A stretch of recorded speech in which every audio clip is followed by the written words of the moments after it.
I think what's important about the whole kind of marketing automation piece is having really robust content that really addresses various stages of the buying process. Totally. Because I think a lot of the time people read online, oh, I need to do marketing automation, or I need to do content marketing. And they kind of buy the software, they start just hacking out content. And then the reality of the situation is content working in isolation is not going to produce a good result. Marketing automation working in isolation is not going to produce a return on investment. What's important is thinking about content segmentation. So what type of content does a consumer need to read and consume at the beginning of their journey?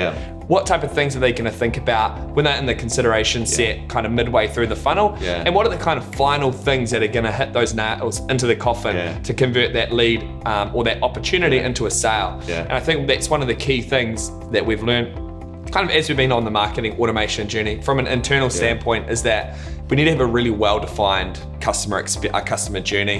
We need to have really well-segmented content. And we really need to think about who are the buyers and what is their job to be done and what is the kind of core segments that we're going to focus on. I think I absolutely agree. I think content is key.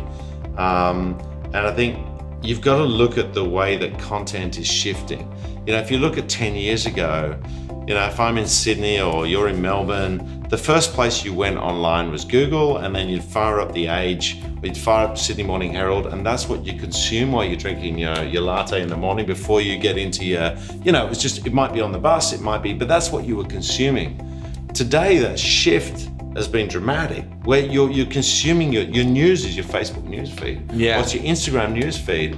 And, you know, the advent of BuzzFeed or, you know, any of those content marketing platforms where there's the you know, people want listicles. They want the 14 or the 9 or the 7 or the 15, you know, people want it in digestible format and reading in long format. While there is still a place for that in the world, it's not what most people want to consume. And I think, you know, that content piece is all, when you start to automate that, you've got to look at what are people consuming today? What are the trends? Where are they going?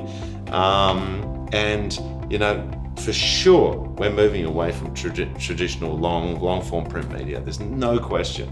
That form will be, as I believe, as quaint and as antiquated as the notion of going to a library to access information.